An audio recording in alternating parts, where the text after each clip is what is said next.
Ir ištėrė kelią man ponai pareigūnai.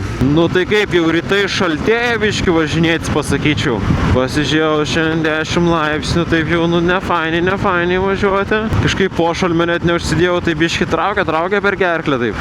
Kažkaip dažniausiai be pošalmį ir važinėjęs, nebent jau būna šalta. Nu arba muzika jau dėdu badzus, tais belaidžius ausinukus ir reikia, kad jie kažkur neiškristų man. Tai pošalmis labai gerai saugojo jos.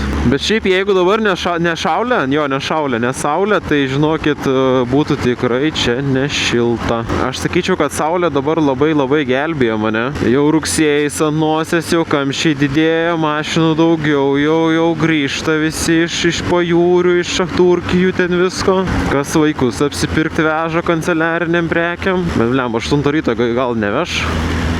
Na, gal yra tokių, kurie nemėgsta savo vaikų ir žadina jos per vasaros atostogas 8 ryte. Nieko negali čia žinoti. Koks tarpas mažas. Kol šitas mažas tarpas. O, Cupra pasitraukė. Šaunuolė, ačiū labai tau. Audi irgi pasitraukė. Ponai pareigūnai.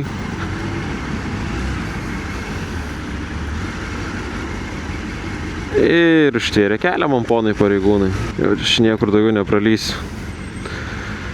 Ten ištisinė toliau. Nu, biškai greičiau įsibėgėjus ar pavažiavus, tai tikrai šalta. Jau nebe faini rytai. Ir man taip atrodo, kad fainesnių rytų jau nebebus.